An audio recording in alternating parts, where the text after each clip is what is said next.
大家好，欢迎来到学识 Plus。今天我要给大家介绍由和田秀树先生所著的《70岁后的选择》这本书。这本书非常适合想了解如何过上不后悔的人生的读者。今天视频的内容包括以下2个部分：第一，高龄者更应该过无憾人生；第二，人生最后会后悔的事。首先是第一部分，高龄者更应该过无憾人生。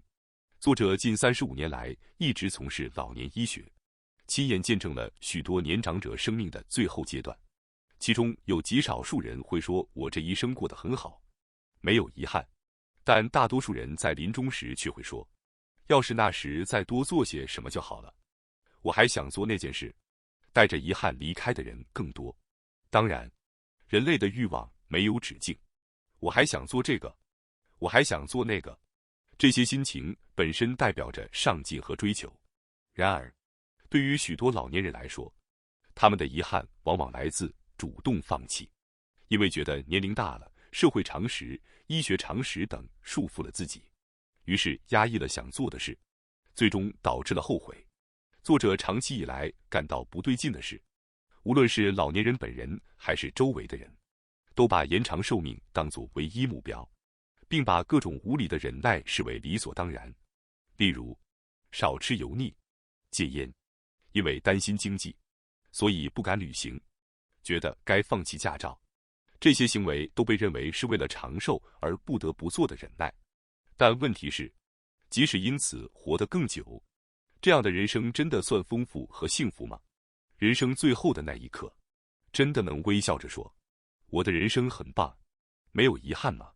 作者认为，这种过度忍耐反而降低了人生质量，甚至可能妨碍健康与长寿。这就是本书所提出的质问。作为长期照顾老年人的医生，作者可以明确地说，老年人临终的遗憾几乎从不是我应该更努力节制。真正让他们痛心的是，为了所谓的人生规划，我把生活过得太差了。老年人比年轻人更接近人生的后半场。正因为如此，如何度过充实的时间，如何提升并维持每天的生活质量，才显得格外重要。这才会让人走到人生尽头时，由衷地说出，我这一生真的很好。接下来是第二部分，人生最后会后悔的事。有一本在全球畅销的书，名为《临终前5件后悔的事》，由一位长期从事缓和医疗的女性所撰写。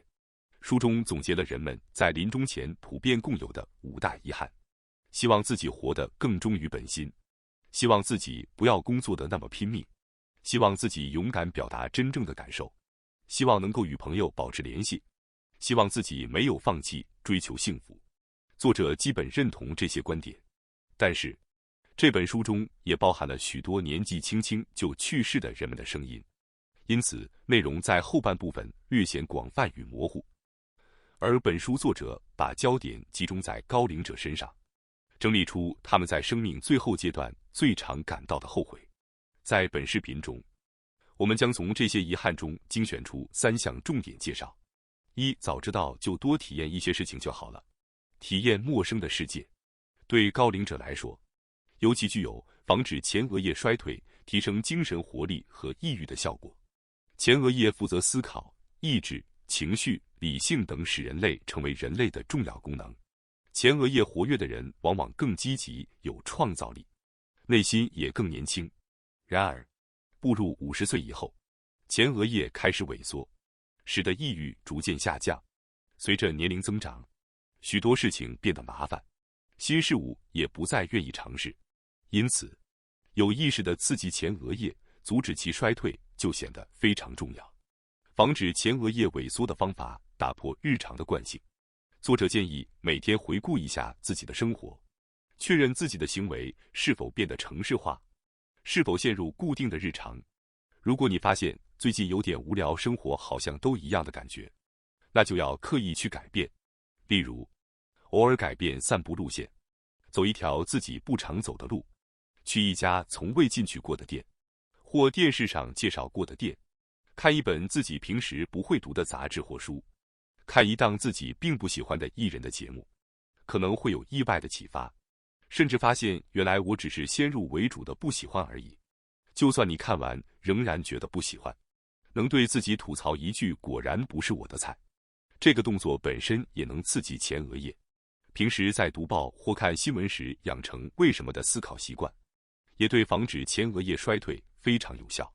高龄者其实最应该积极挑战新事物，因为他们拥有充裕的时间，可以和学生时代的伙伴重新组乐队，开始画画、学编程，利用互联网学习各种新技能。现在几乎不需要花大钱就能做到，不去尝试，才是真正的浪费。想做却没有事，就结束了一生，这会成为非常大的遗憾。二，早知道就不该过度担心钱的问题。人们常被灌输一种观念，养老金制度会破产等言论，使得高龄者对未来充满不安。但根据日本总务省的调查，日本全体金融资产的 63.5% 由60岁以上家庭持有，许多老人把钱紧紧攥在手里，其实是因为对未来过度焦虑。然而，随着年龄增长，生活必需的费用，例如饮食，本来就会逐渐减少。如果是在60至70岁，身心还健康的阶段，只要在不勉强的范围内继续工作，就能补足收入。继续工作不仅能赚钱，还能防止大脑老化，维持健康。此外，高龄者可以通过养老金和公共制度，覆盖生活、医疗和护理的大部分费用。因此，如果因为担心未来而忍住不旅行、不品尝美食，把快乐一再延后，就本末倒置了。在还能自由活动的时候，更应该多做自己喜欢的事。在临终前的5大后悔中也写道，没有人会在生命最后的时刻说早知道就应该赚更多钱，同样，也没有人会后悔要是当时多存点钱就好了。为了存钱而压抑自己真正想做的事情，最终只会让人生留下遗憾。3，早知道就不应该太听医生的话，让高龄者无法做自己喜欢的事情。除了金钱原因之外，过度听从医生的指示也是一个主要原因。在健康检查中，如果血糖值或胆固醇偏高，医生往往会要求严格控制饮食，禁止某些食物。更严重的情况是发现癌症等疾病，为了治疗不得不停下所有喜欢的事。这种例子也很常见。医生是根据检测数据判断正常与否，如果数值异常，就会开药或要求改变生活方式。但把数值降下来是否真的有助健康，却值得怀疑。为了让检验值正常，严格遵守医生的指示，反而降低了生活质量，消耗精神与体力的情况并不少见。例如，用来降低血压或血糖的药物，其副作用可能导致低血压、低血糖，让人头脑昏沉、脚步不稳。对肌力下降的高龄者来说，还可能增加跌倒、骨折的风险。原则上，随着年龄增长，让身体维持稍高一点的数值反而比较轻松，太低反而会觉得无力。一般来说，最高血压达到160就会被开降压药，但作者认为，超过70岁，只要血压在160至170之间，不一定需要吃药，反而不吃药时身体更轻松、更有精神的情况更常见。尤其如果没有不适，高龄者血压偏高等于危险的常识应该重新审视。其实适度偏高反而更好。此外，高龄者的癌症治疗，如化疗或手术，常会严重降低生活质量。虽然可能延长一点寿命，但身体乏力、痛苦到连起床都难。最终许多人都会后悔，要是没有治疗，我就还能做更多想做的事情了。作者认为，70岁之后，应该重新思考与医生、药物的关系。所有决定都应以自己活得轻松作为标准。医生的职责是治病，因此往往习惯开很多药。